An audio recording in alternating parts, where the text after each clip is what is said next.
18h37, on se retrouve sur Europe 1 et sur CNews dans Punchline. On accueille Linda Kebab. Bonsoir Linda Kebab, vous êtes policière, déléguée nationale unité SGP.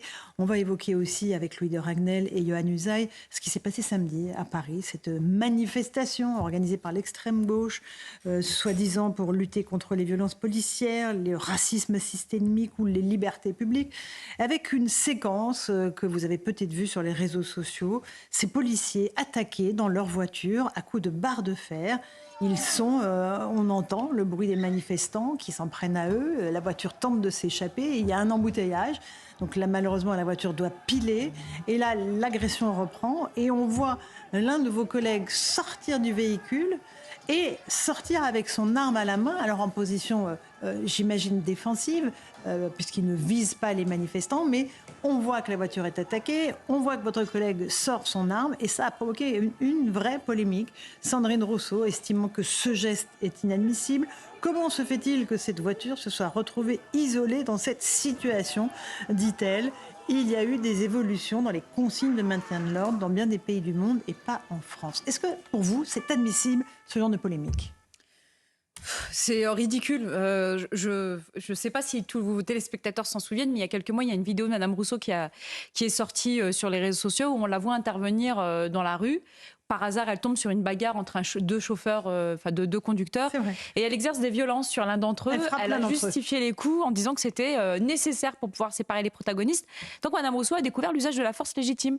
Donc le fait de devoir faire usage de la violence dans un cadre bien particulier et qui se justifie au regard du contexte. Franchement, j'aurais attendu d'une députée de la République qu'elle soit choquée que des terroristes, j'ai pas d'autre mot, s'en prennent à des policiers qui, au passage, n'encadraient pas la manifestation, et quand bien même ils l'auraient encadrée, qui sont des policiers du commissariat du 18e arrondissement, qui effectuent un contrôle à la sortie du métro. On le voit, ils n'ont pas de tenue de service d'ordre, ils n'ont même pas de casque, ils n'ont pas d'armement intermédiaire.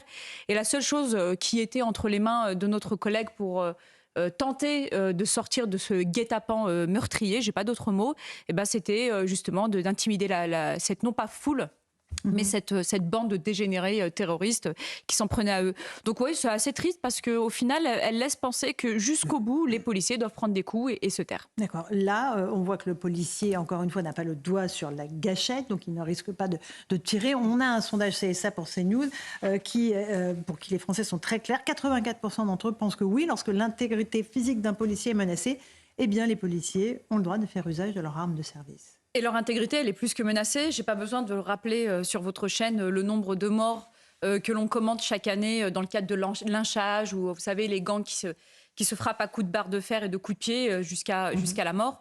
Et donc, de fait, les policiers avaient légitimement le droit de penser qu'ils allaient mourir. Pour ma part, j'ai eu l'occasion d'échanger avec eux. J'ai échangé avec le collègue qui a sorti son arme.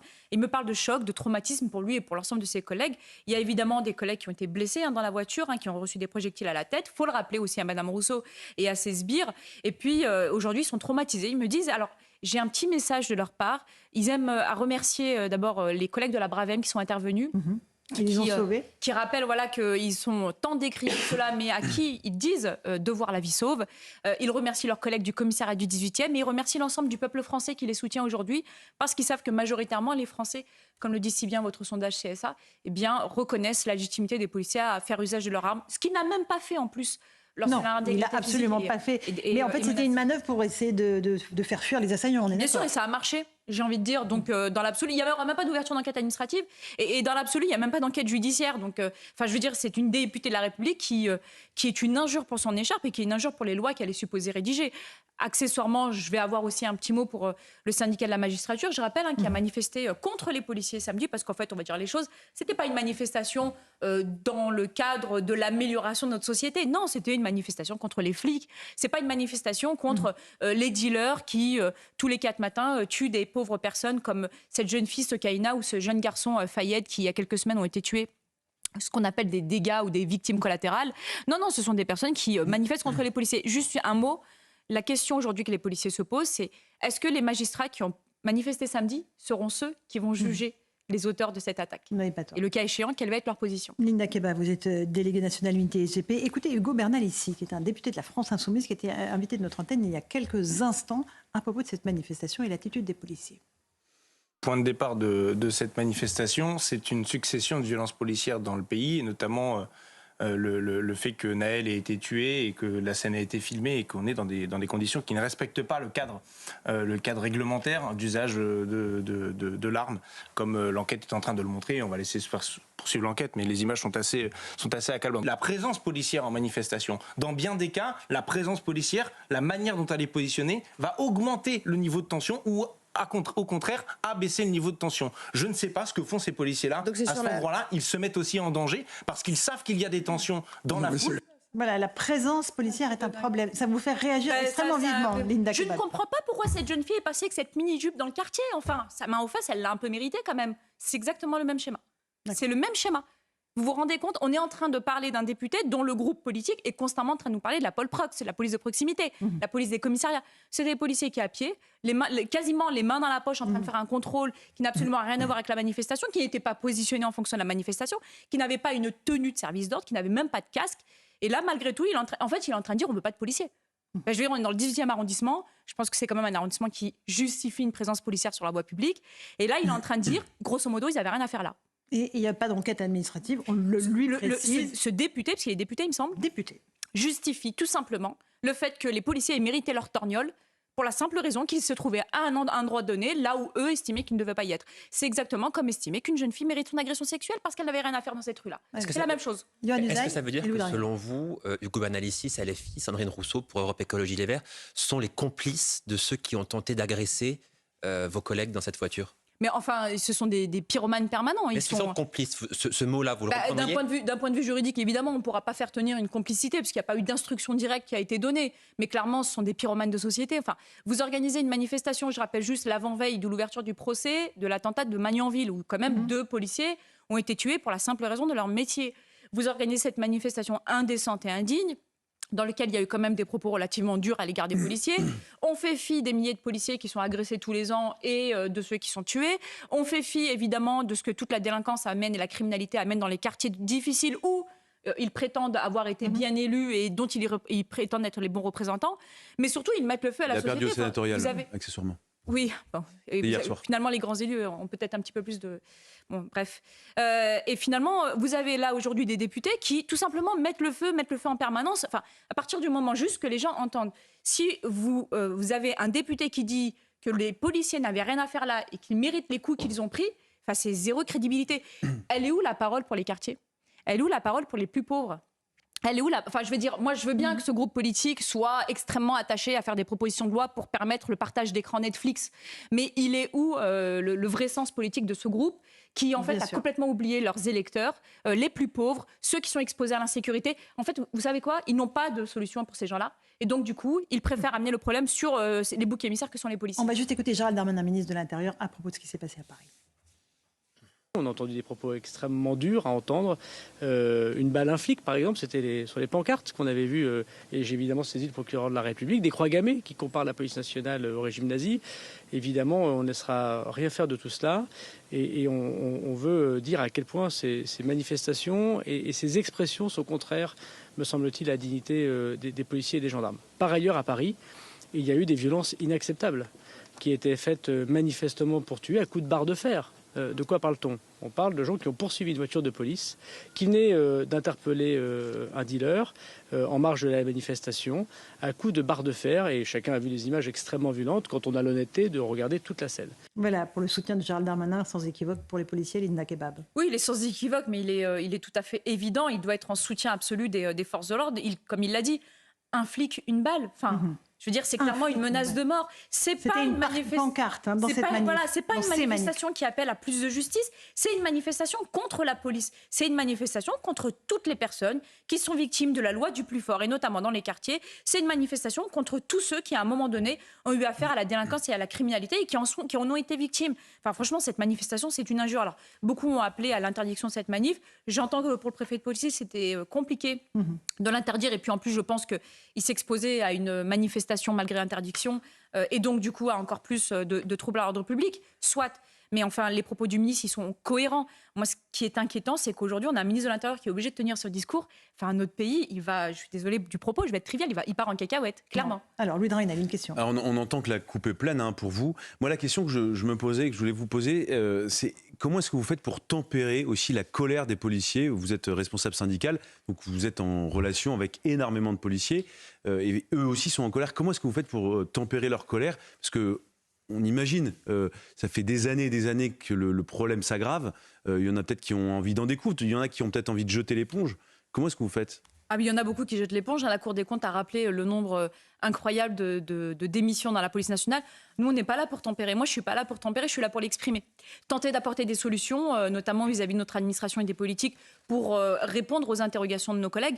Et puis, les Français doivent remercier aussi, je le dis sincèrement, pas parce que j'en suis, mais doivent remercier les policiers pour leur forte résilience. Là, on a actuellement un mouvement dans la police anglaise où une partie des policiers, ou en tout cas ceux qui sont autorisés à porter leurs armes, refusent de prendre leurs armes aujourd'hui. C'est-à-dire qu'ils refusent de sortir avec leurs armes parce que l'un d'entre eux a été mis en cause dans le cadre d'un usage de l'arme. Aujourd'hui, on n'en est pas là chez les policiers. Certes, il y a eu un mouvement de burn-out, mais j'ai envie de dire c'est le craquage auquel on avait... pour lequel on avait prévenu depuis de nombreuses années.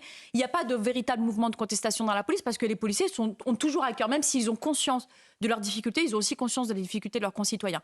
Moi, je ne suis pas là pour tempérer. Cet été, vous savez, on est le seul syndicat à avoir donné forme au mouvement de colère des policiers avec ce fameux 562, ce espèce de grève du zèle qu'on a assumé cet été. N'en déplaise d'ailleurs le fait qu'au plus haut lieu, on nous l'a reproché.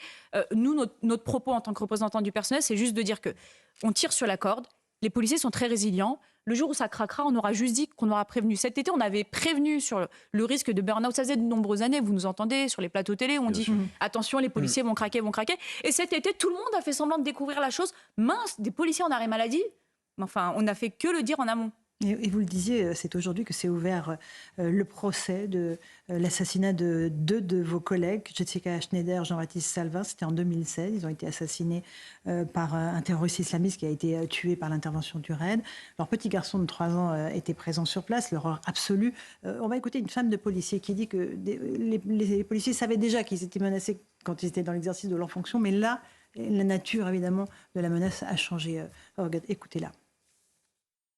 On avait, comme je dis souvent, peur pour nos maris en service, mais il faut savoir aussi que maintenant on a peur pour nous à la maison. Il y a vraiment une haine de la police, du policier, des familles qui monte dangereusement dans ce pays. J'ai toujours l'impression qu'on attend le drame. Je me dis à ce rythme-là, moi j'alerte depuis des mois et des mois. J'ai peur qu'un jour une famille de policiers soit vraiment laissée à domicile. Et nos maris en ont peur aussi. Voilà, Aurélie Larossi, présidente de l'association des femmes des forces de l'ordre en colère. Linda Kebab. En fait, elle n'a pas tort. À tout moment, ça peut arriver. Enfin, on sait très bien que les idées prônées par Daesh existent toujours. On sait très bien qu'à tout moment, il y a des personnes qui peuvent passer à l'acte.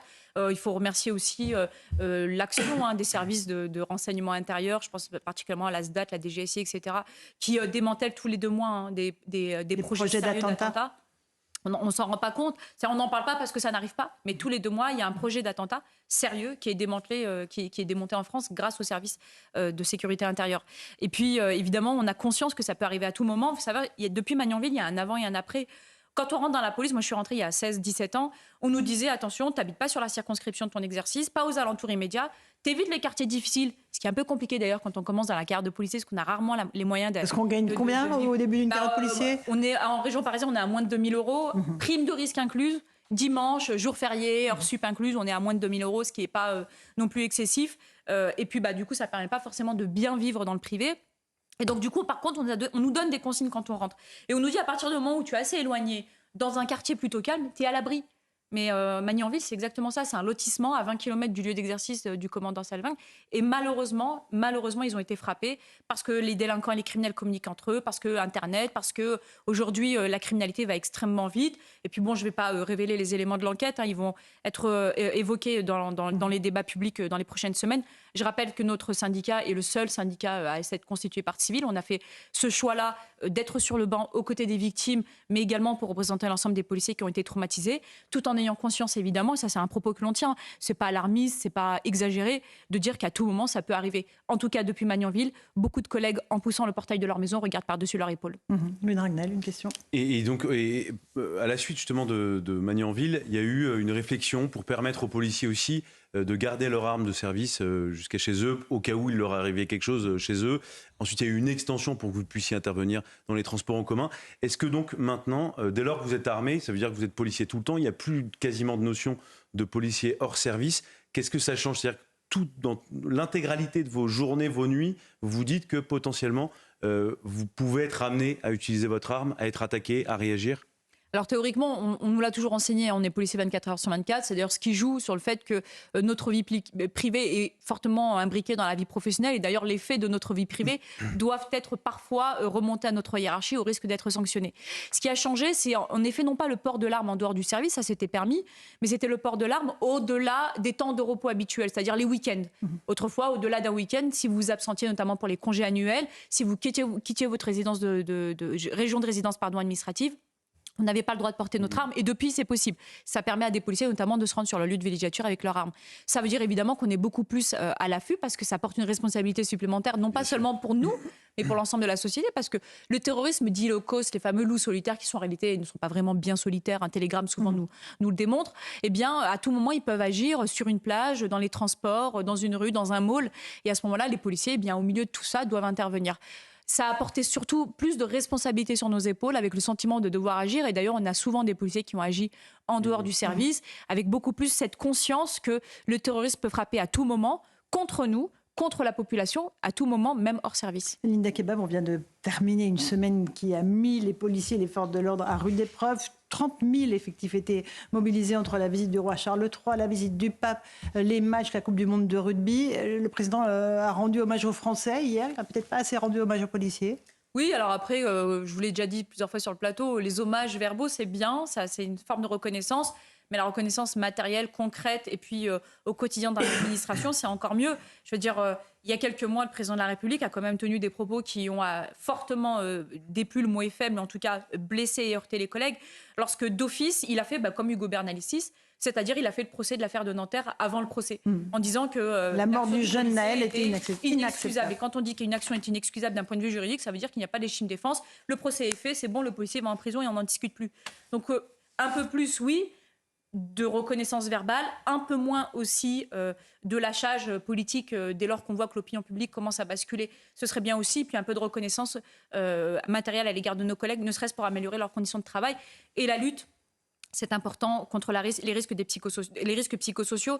En ce moment, on parle beaucoup des difficultés dans l'éducation nationale, le harcèlement scolaire, absolument. Le comportement de certaines hautes administrations, que sont le rectorat, par exemple, de Versailles ou d'autres. Eh bien, la police n'est pas exempte de ce type de comportement. Et quand on entend parler du courrier de cette fameuse rectorat, vous savez ce que je me suis dit? Tiens, ça ressemble exactement au type de courrier qu'on envoie aux lanceurs d'alerte ou aux policiers qui se plaignent dans les rangs. Dont vous faites partie, Linda C'est ça, Kebab. exactement. Donc ce serait bien aussi un petit peu plus de considération à ce niveau-là. Merci beaucoup, Linda Kebab, d'être venue ce soir dans Punchline sur CNews et sur Europe 1. Merci Louis de Ragnel et Johan Usa.